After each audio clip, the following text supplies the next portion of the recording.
Hello, ನಮಸ್ತೆ ಎಲ್ರಿಗೂ. Welcome back to my ಬರಹ. ಸಬ್ಸ್ಕ್ರೈಬ್ ಮಾಡ್ಕೊಳ್ಳಿ, ಹಾಗೆ ಪಕ್ಕದಲ್ಲೇ ಬರೋ ಬೆಲ್ಲೈಕನ್ ಪ್ರೆಸ್ ಮಾಡಿ. ನಾನು ಹಾಕೋ ಎಲ್ಲ ವೀಡಿಯೋಸ್ ನೋಟಿಫಿಕೇಷನ್ ನಿಮಗೆ ಬಂದು ತಲುಪುತ್ತೆ. ಪ್ರಮೋದ ಕರ್ಣಂ ಅವರದ್ದು ಪ್ರೀತಿ, ಪ್ರೇಮ ಹಾಗೂ ಮದುವೆಗಳ ನಡುವೆ. ಇಬ್ಬರು ಕಥಾನಾಯಕಿಯರ ಪ್ರೇಮ ಕಥೆ. ದೃಶ್ಯ 1. ಅಂದು ಶನಿವಾರ. ಸ್ಥಳ ಮಡಕೇರಿ ತರಬೇತಿ ಕೇಂದ್ರದ ಅಡುಗೆ ಕೋಣೆ. ಸಮಯ ಮಧ್ಯರಾತ್ರಿ 11:30 ಗಂಟೆ. ಅಲ್ಲಿ ಆಗ ತಾನೇ ಬೀಳ್ಕೊಡುಗೆ ಸಮಾರಂಭ ಮುಗಿಸಿ ಟೀ ಕುಡಿಯಲು ಪರಿಣಯ್ ಹಾಗೂ ಪ್ರೇಮ ಕೊಡಗಿನವರ ವಸ್ತ್ರ ವಿಭೂಷಣದಲ್ಲಿಯೇ ಬಂದಿದ್ದಾರೆ. ಪರಿಣಯ್ ಟೀ ತಯಾರಿಸಲು ಪ್ರಾರಂಭಿಸಿದರೆ ಪ್ರೇಮ ಅಲ್ಲಿಯೇ ಕುರ್ಚಿ ಮೇಲೆ ಕುಳಿತುಕೊಳ್ಳುತ್ತಾಳೆ. ಐ ಲವ್ ಯು ಪ್ರೇಮ ಪರಿಣಯ್ನನ್ನು ಉದ್ದೇಶಿಸಿ ಹೇಳುತ್ತಾಳೆ.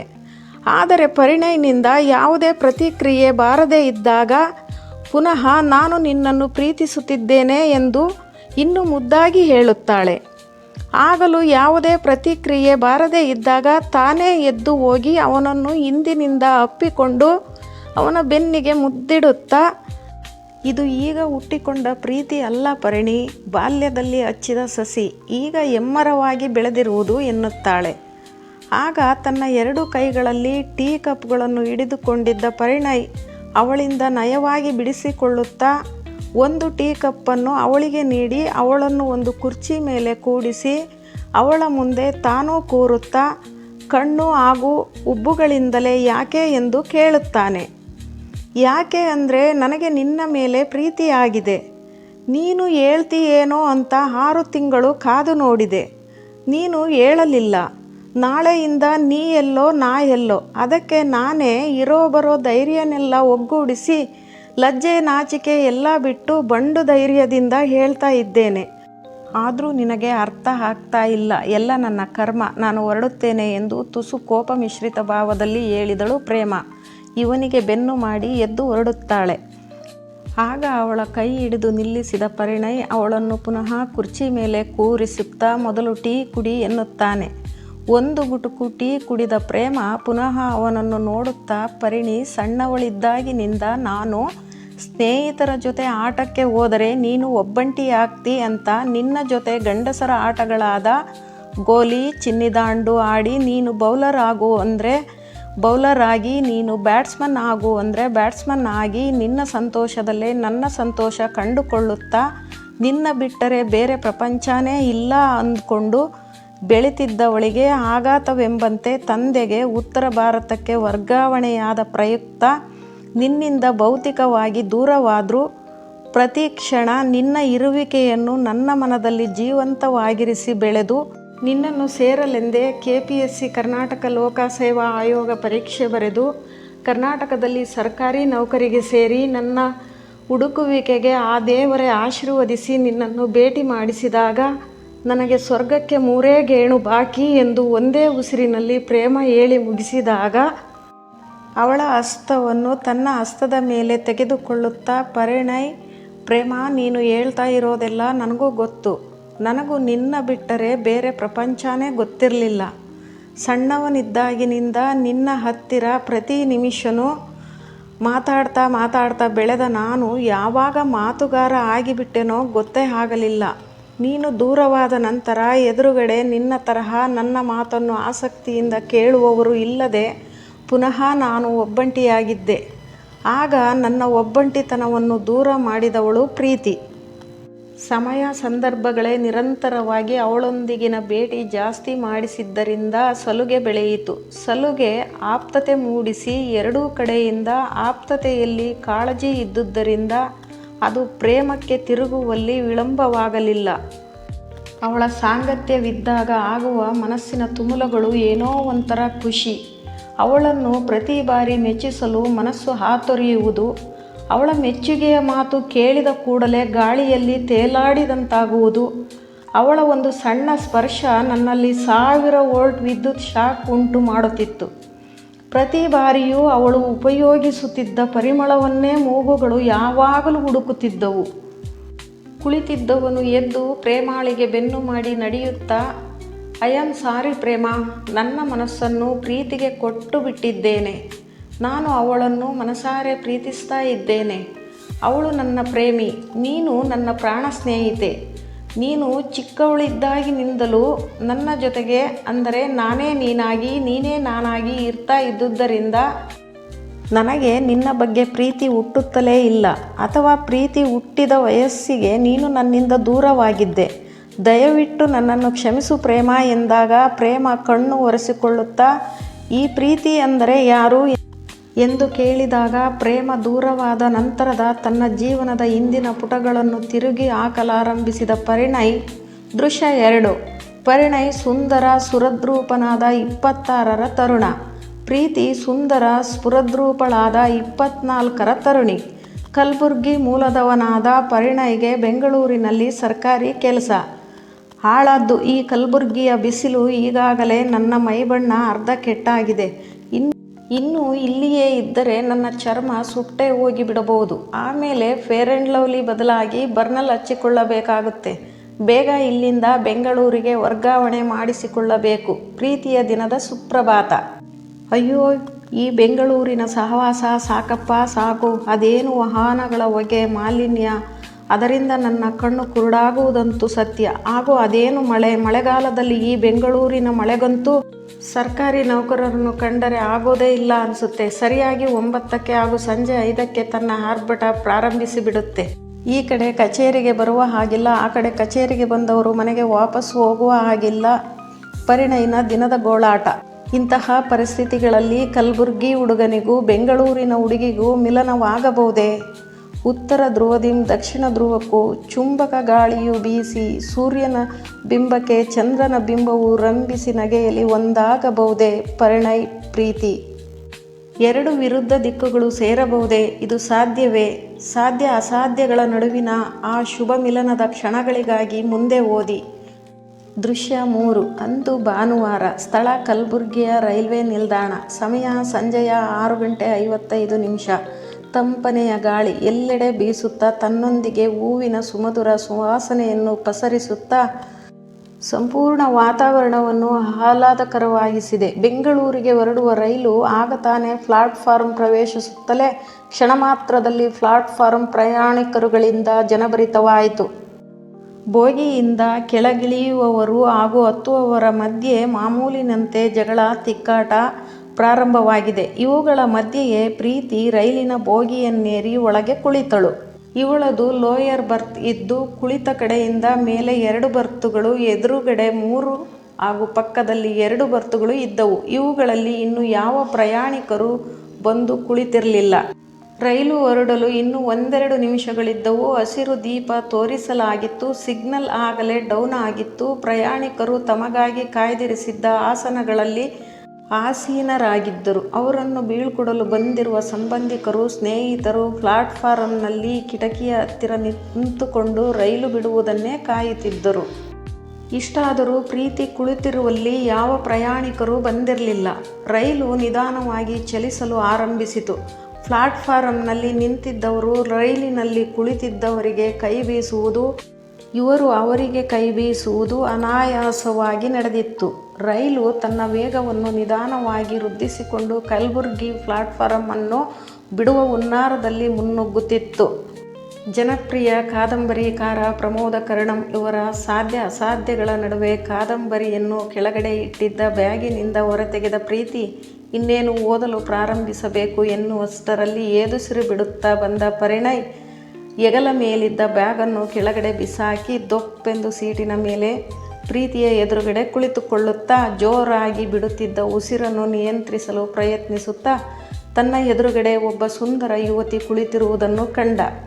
ಕೂಡಲೇ ಅವನ ದೇಹ ಪೂರ್ತಿ ಒಂದು ರೀತಿಯ ಮಿಂಚಿನ ಸಂಚಾರ ಉಂಟಾಗಿ ರೈಲು ಎಲ್ಲಿ ತಪ್ಪಿ ಹೋಗುವುದೋ ಎಂಬ ತರಾತುರಿಯಲ್ಲಿ ಉಂಟಾಗಿದ್ದ ಆಯಾಸವೆಲ್ಲ ಒಂದೇ ಸೆಕೆಂಡಿನಲ್ಲಿ ಮಾಯವಾಯಿತು. ಪರಿಣಯ್ಗೆ ತೆಳ್ಳಗೆ ಬೆಳ್ಳಗೆ ಲಕ್ಷಣವಾಗಿದ್ದ ಪ್ರೀತಿ ಚಂದನವನದ ಬೊಂಬೆಯ ಹಾಗೆ ಕಾಣುತ್ತಿದ್ದಳು. ಅವಳ ಹಾಕಿದ್ದ ಕರಿ ಬಣ್ಣದ ಬಿಳಿ ಪ್ರಿಂಟ್ಸ್ ಇರುವ ಚೂಡಿ ಅವಳ ಸೌಂದರ್ಯಕ್ಕೆ ಇನ್ನಷ್ಟು ಮೆರುಗು ನೀಡುತ್ತಿತ್ತು. ಕೆದರಿದ್ದ ಕ್ರಾಪನ್ನು ಸರಿಪಡಿಸಿಕೊಳ್ಳುತ್ತಾ ಎದುರುಗಡೆ ಇದ್ದ ಸುಂದರಿಗೆ, ಹಲೋ, ನಾನು ಪರಿಣಯ್. ನಿಮ್ಮ ಸುಂದರ ಹೆಸರೇನೆಂದು ಹೇಳಬಹುದೇ ಎಂದು ಗಂಟಲು ಸರಿಪಡಿಸಿಕೊಳ್ಳುತ್ತಾ ಹಸ್ತವನ್ನು ಮುಂದಕ್ಕೆ ಚಾಚಿ ಹಸ್ತಲಾಘವ ನೀಡುವ ಭಂಗಿಯಲ್ಲಿ ಕೇಳುತ್ತಾನೆ. ಪ್ರೀತಿದು ಒಂದು ರೀತಿಯ ದಿಗ್ಭ್ರಮೆಯ ಪರಿಸ್ಥಿತಿಯಾಗಿತ್ತು.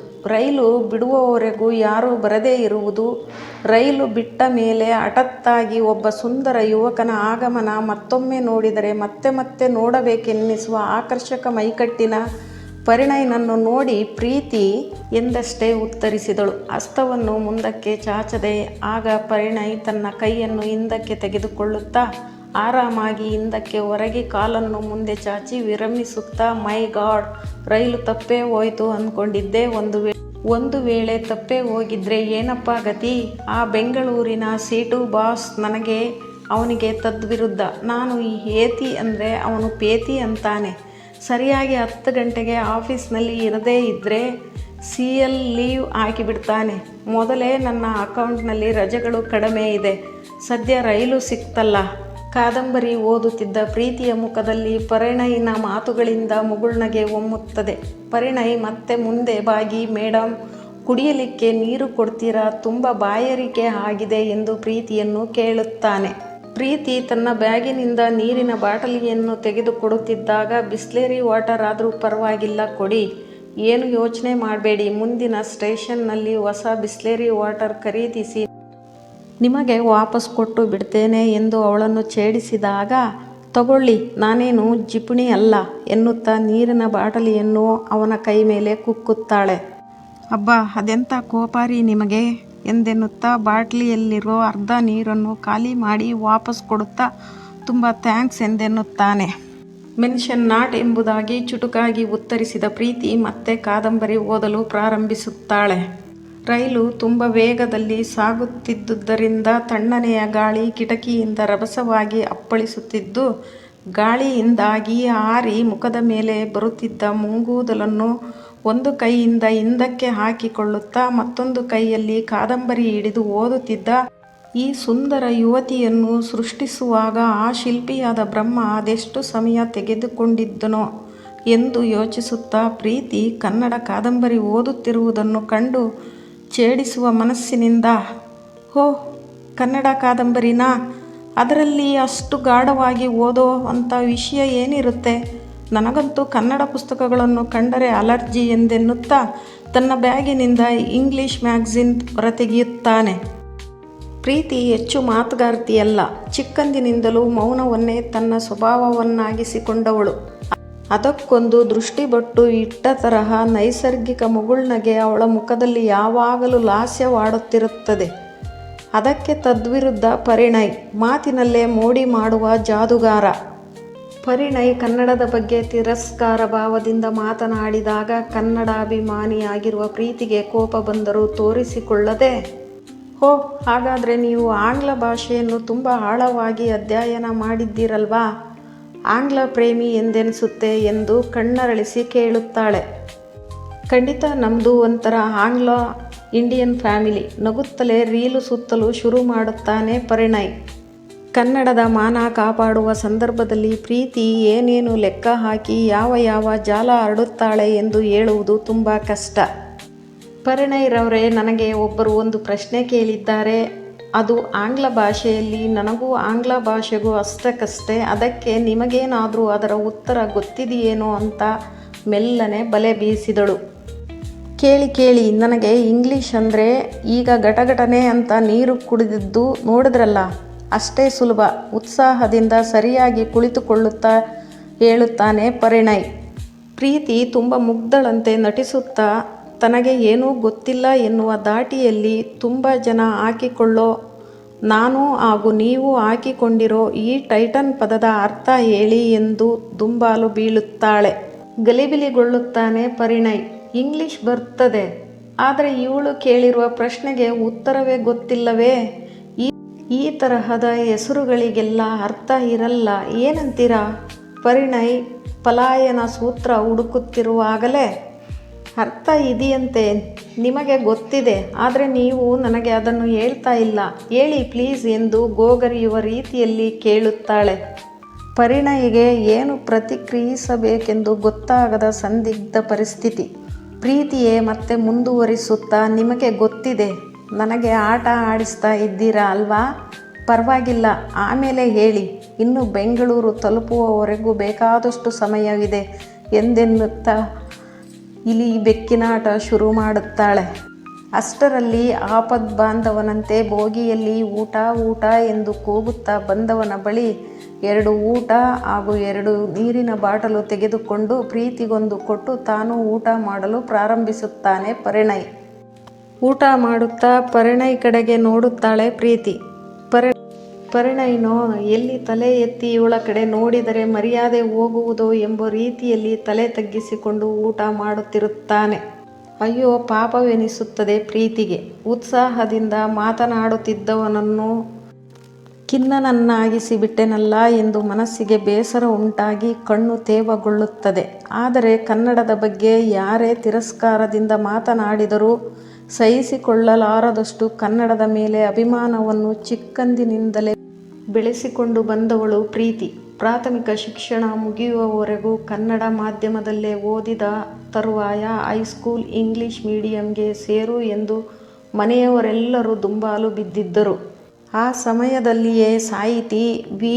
ಕೃ. ಗೋಕಾಕ್ ರವರು ಕನ್ನಡ ಅಭಿವೃದ್ಧಿಗೆ ಸಂಬಂಧಿಸಿದಂತೆ ಸಮಗ್ರವಾದ ವರದಿಯೊಂದನ್ನು ಸರ್ಕಾರಕ್ಕೆ ಸಲ್ಲಿಸಿದ್ದು, ಆ ವರದಿಯನ್ನು ಜಾರಿಗೊಳಿಸುವಂತೆ ಸರ್ಕಾರವನ್ನು ಒತ್ತಾಯಿಸಿ ಹೊರನಟ ಡಾಕ್ಟರ್ ರಾಜ್ಕುಮಾರ್ ಸೇರಿದಂತೆ ಕನ್ನಡಿಗರೆಲ್ಲರೂ, ಅದರಲ್ಲಿಯೂ ಯುವ ಜನಾಂಗ ಗೋಕಾಕ್ ವರದಿ ಜಾರಿಗೆ ಬರಲಿ ಎಂಬ ಘೋಷಣೆ ಕೂಗುತ್ತಾ ಉಪವಾಸ ಸತ್ಯಾಗ್ರಹ ಮಾಡಿದಾಗ ಪ್ರೀತಿಯೂ ಕೂಡ ಸ್ವಯಂ ಪ್ರೇರಿತವಾಗಿ ಆ ಚಳುವಳಿಯಲ್ಲಿ ಭಾಗವಹಿಸಿದವಳು. ಮನೆಯವರೆಲ್ಲರ ಇಚ್ಛೆಗೆ ವಿರುದ್ಧವಾಗಿ ತನ್ನ ಪೂರ್ತಿ ಶಿಕ್ಷಣವನ್ನು ಕನ್ನಡ ಮಾಧ್ಯಮದಲ್ಲೇ ಮುಗಿಸಿದ ಕನ್ನಡತಿ ಪ್ರೀತಿ. ಕನ್ನಡವೆಂಬುದು ಕೇವಲ ಒಂದು ಭಾಷೆಯಾಗಿರದೆ ಹೃದಯದ ಅವಿಭಾಜ್ಯ ಅಂಗವಾಗಿದ್ದ ಕಾಲಕ್ರಮೇಣ ಕೇವಲ ನವೆಂಬರ್ ತಿಂಗಳಿಗಷ್ಟೇ ಸೀಮಿತವಾಗುತ್ತಿದ್ದು, ಇಂದು ನನಗೆ ಕನ್ನಡ ಅಂದರೆ ಅಲರ್ಜಿ ಎಂದು ಕನ್ನಡದಲ್ಲಿ ಹೇಳುವವರ ಸಂಖ್ಯೆಯೇ ಜಾಸ್ತಿ ಆಗುತ್ತಿರುವುದು ಕಳವಳದ ಸಂಗತಿಯಾಗಿದ್ದು, ಮೇಡಮ್ ಮೊದಲು ಊಟ ಮಾಡಿ, ನಂತರ ಯೋಚಿಸಿ ನೋಡಿ. ನಂದಾಗಲೇ ಊಟನೇ ಆಗಿ ಹೋಯಿತು. ಪರಿಣಯ್ ಹೇಳಿದಾಗಲೇ ಪ್ರೀತಿ ತನ್ನ ಯೋಚನಾ ಲಹರಿಯಿಂದ ಹೊರಬಂದದ್ದು. ಯೋಚಿಸಿ ನನಗಂತೂ ತಲೆ ಚಿಟ್ಟು ಹಿಡಿದು ತಲೆನೋವು ಬಂದುಬಿಟ್ಟಿದೆ. ಎಷ್ಟು ಯೋಚಿಸಿದ್ರೂ ಈ ಟೈಟಾನ್ ಪದದ ಅರ್ಥ ಗೊತ್ತಾಗ್ತಾ ಇಲ್ಲ. ನೀವೇ ಹೇಳಿಬಿಡಿ. ಪರಿಣಯ್ನ ಶರಣಾಗತಿ. ನನಗೆ ಗೊತ್ತಿದ್ದರೆ ನಿಮಗೆ ಯಾಕ್ರಿ ನಾನು ಕೇಳ್ತಾ ಇದ್ದೆ ಎಂದು ಪ್ರೀತಿ ಹೂನಗೆ ಅರಳಿಸುತ್ತಾ ಊಟ ಮುಗಿಸಿ ಕೈ ತೊಳೆಯಲು ಎದ್ದೇಳುತ್ತಾ, ಹೋಗ್ಲಿ ಬಿಡಿ, ಕನ್ನಡ ಅಲರ್ಜಿ, ಆಂಗ್ಲ ಭಾಷೆ ನೀರು ಕುಡಿದಷ್ಟು ಸುಲಭ ಅಂದಿದ್ರಲ್ಲ, ಅದಕ್ಕೆ ಕೇಳಿದ್ದೆ ಎಂದೆನ್ನುತ್ತಾ ಪರಿಣಯ್ನ ಆಂಗ್ಲ ಮೋಹದ ಬಲೂನಿಗೆ ಚೂಜಿ ಚುಚ್ಚುತ್ತಾಳೆ. Oh Kannada sentiments, I am sorry ಕಣ್ರಿ, ನೀವು ಕನ್ನಡ ಪ್ರೇಮಿ ಅಂತ ತಿಳಿಯದೆ ಮಾತಾಡಿಬಿಟ್ಟೆ, ಕ್ಷಮಿಸಿಬಿಡಿ ಪ್ಲೀಸ್ ಎಂದು ಧನ್ಯತೆಯ ಭಾವದಿಂದ ಗೋಗರಿಯುತ್ತಾನೆ ಪರಿಣಯ್. ಆಗ ಸಿಟ್ಟಿನಿಂದ ಅವನ ಕಡೆ ನೋಡುತ್ತಾ ಪ್ರೀತಿ, ಆಂಗ್ಲ ಭಾಷೆ ಕಲಿಬಾರದು ಅಂತ ನಾವು ಹೇಳಲ್ಲ. ಕನ್ನಡ ಹಾಗೂ ಆಂಗ್ಲ ಭಾಷೆಗಳ ನಡುವೆ ಸುಂದರ ಸಮತೋಲನವನ್ನು ಬೆಳೆಸಿಕೊಂಡು ಅದರ ಒಳ್ಳೆಯ ಅಂಶಗಳನ್ನು ಸ್ವೀಕರಿಸಿ ಕನ್ನಡ ಭಾಷೆಯನ್ನು ಶ್ರೀಮಂತಗೊಳಿಸುವ ನಿಟ್ಟಿನಲ್ಲಿ ಕಾರ್ಯಪ್ರವೃತ್ತರಾಗಬೇಕು. ಅದು ಬಿಟ್ಟು ಆಂಗ್ಲ ಭಾಷೆಯನ್ನು ವೈಭವೀಕರಿಸಿ ಮಾತೃಭಾಷೆಯ ಬಗ್ಗೆ ಕೀಳರಿಮೆ ಬೆಳೆಸಿಕೊಳ್ಳುವುದು ತಪ್ಪು. ನೀವು ಕನ್ನಡಿಗರೇ ಆದರೂ ನಿಮಗೆ ಕನ್ನಡದ ಬಗ್ಗೆ ಅಭಿಮಾನವಿರದಿದ್ದರೆ ಬೇಡ, ಆದರೆ ಅದನ್ನು ತಿರಸ್ಕಾರದಿಂದ ಕಾಣುವ ಕನ್ನಡದಲ್ಲಿ ವ್ಯವಹರಿಸುವವರನ್ನು ಹಾಸ್ಯ ಮಾಡುವ ಪ್ರವೃತ್ತಿಯನ್ನಾದರೂ ಬಿಡಿ. ಒಂದು ವಿಷಯ ಹೇಳ್ತೀನಿ, ಸರಿಯಾಗಿ ಕೇಳಿಸಿಕೊಳ್ಳಿ. ಆಂಗ್ಲ ಭಾಷೆಗೆ ಅದರದೇ ಆದ ಲಿಪಿ ಇಲ್ಲ. ಅದನ್ನು ರೋಮನ್ ಭಾಷೆಯಲ್ಲಿ ಬರೆಯಲಾಗುತ್ತದೆ. ಹಿಂದಿ ಭಾಷೆಗೂ ಅದರದೇ ಆದ ಲಿಪಿ ಇಲ್ಲ. ಅದನ್ನು ದೇವನಾಗರಿ ಲಿಪಿಯಲ್ಲಿ ಬರೆಯಲಾಗುತ್ತದೆ. ತಮಿಳು ಭಾಷೆಗೆ ಅದರದೇ ಆದ ಲಿಪಿ ಇದ್ದರೂ ಪ್ರಾಯೋಗಿಕವಾಗಿ ಸರಿಯಿಲ್ಲ. ಏಕೆಂದರೆ ಅದರಲ್ಲಿ ಹೆಚ್ಚಿನ ಉಚ್ಚಾರಗಳಿಗೆ ಒಂದೇ ಲಿಪಿಯನ್ನು ಬಳಸಲಾಗುತ್ತದೆ. ಆದರೆ 2500 ವರ್ಷಗಳಷ್ಟು ಹಳೆಯದಾದ ಕನ್ನಡ ಭಾಷೆ ಆಗಲ್ಲ. ನಮ್ಮ ಕನ್ನಡಕ್ಕೆ ಅದರದ್ದೇ ಆದ ಲಿಪಿ ಇದ್ದು ಅದನ್ನು ಓದಲೂಬಹುದು ಹಾಗೂ ಬರೆಯಲೂಬಹುದು. ಆದ್ದರಿಂದಲೇ ಮಹಾನ್ ವ್ಯಕ್ತಿಯಾದ ಸನ್ಮಾನ್ಯ ವಿನೋಬಾ ಭಾವೆಯವರು ಕನ್ನಡ ಭಾಷೆಯನ್ನು ವಿಶ್ವಲಿಪಿಗಳ ರಾಣಿ ಎಂದು ಕರೆದಿರುವುದು. ಅಷ್ಟು ಶ್ರೇಷ್ಠವಾಗಿರುವ ಕನ್ನಡ ಕೇವಲ ನಮ್ಮ ಭಾಷೆ ಮಾತ್ರವಲ್ಲ, ನಮ್ಮ ಕಣ್ಣು, ಕಿವಿ, ಕೈ ಹೀಗೆ ಒಟ್ಟಿನಲ್ಲಿ ನಮ್ಮ ಸರ್ವಸ್ವವೂ ಹೌದು. ಕನ್ನಡಿಗರಾದ ನಾವು ಹಾಗೆಯೇ ಭಾವಿಸಿಕೊಳ್ಳಬೇಕು. ಇಲ್ಲವಾದರೆ ಅನ್ಯರ ತುಳಿತಕ್ಕೆ ಒಳಗಾಗಿ ನಮ್ಮ ಸ್ವತಂತ್ರವನ್ನು ನಾವೇ ಕಳೆದುಕೊಳ್ಳುವ ಪರಿಸ್ಥಿತಿಯನ್ನು ಸೃಷ್ಟಿಸಿಕೊಳ್ಳುತ್ತೇವೆ. ಇನ್ನು ಒಂದೆರಡು ಪೀಳಿಗೆಯ ನಂತರ ಇತಿಹಾಸಕಾರರು ಕರ್ನಾಟಕದ ಬಗ್ಗೆ ಬರೆಯುವಾಗ ತಮ್ಮ ಭಾಷೆಯಲ್ಲಿ ಹಿಂದೊಮ್ಮೆ ಇಲ್ಲಿ ಕನ್ನಡವೆಂಬ ಭಾಷೆಯನ್ನು ಬಳಸುತ್ತಿದ್ದುದರಿಂದ ಇದಕ್ಕೆ ಕರ್ನಾಟಕವೆಂಬ ಹೆಸರು ಬಂದಿರಬಹುದು ಎಂದು ಬರೆದರೆ ಆಶ್ಚರ್ಯವಿಲ್ಲ. ಆದುದರಿಂದ ನಾವುಗಳು ಇಸ್ರೇಲಿಗರನ್ನು ನೋಡಿ ಕಲಿಯಬೇಕು. ಸತ್ತು ಹೋಗಿದ್ದ ತಮ್ಮ ಹೇಬ್ರೂ ಭಾಷೆಗೆ ಜೀವ ತುಂಬಿ ಇಂದು ಅಲ್ಲಿ ಅದು ರಾಷ್ಟ್ರ ಭಾಷೆ ಮಾತ್ರವಲ್ಲ, ಆಡಳಿತ ಭಾಷೆಯಾಗಿಯೂ ವಿಜೃಂಭಿಸುತ್ತಿದೆ ಎಂದು ಉದ್ವೇಗದಿಂದ ಹೇಳಿ ಮುಗಿಸುವಷ್ಟರಲ್ಲಿ ಅಲ್ಲಿಗೆ ಒಬ್ಬ ಕಾಲಿಲ್ಲದ ಭಿಕ್ಷುಕ ಹಾಡು ಹೇಳುತ್ತಾ ಬರುತ್ತಾನೆ. ಏನಾಗತದ ಎಂತಾಗುತ್ತದೋ ಈ ನಾಡ ನೀ ನೋಡ ತಮ್ಮ, ದುಡಿದುಣ್ಣುವ ರೈತರಿಗೆ ಏನಿಲ್ಲ ರೊಕ್ಕ, ದುಡಿಯುವ ಬಂಟರಿಗೆ ಭಾರೀ ಬಿಂಕ, ದುಡಿಸಿಕೊಳ್ಳುವ ಜನಕ್ಕೆ ಭಾರೀ ಸೊಕ್ಕ, ಅಂಥವರೇ ಆಳಾಕ ಬರ್ತಾರ ದೇಶಕ, ಅವನಿಗೆ 100 ರೂಪಾಯಿ ನೋಟು ನೀಡಿ ಕಳುಹಿಸಿದ ಪ್ರೀತಿ. ನೋಡ್ರಿ ಎಷ್ಟು ಚೆನ್ನಾಗಿ ಭವಿಷ್ಯದಲ್ಲಿ ಏನು ನಡೆಯುತ್ತೆ ಅನ್ನೋದನ್ನು ಕನ್ನಡದಲ್ಲಿ ಹೇಳಿದ್ರು ಕೇಳಿದ್ರಾ ಎಂದು ಹೇಳಿದಾಗ ಅವಳಲ್ಲಿರುವ ಕನ್ನಡಾಭಿಮಾನಕ್ಕೆ ತಲೆದೂಗುತ್ತಾನೆ ಪರಿಣಯ್. ಮುಂದುವರಿಯುವುದು.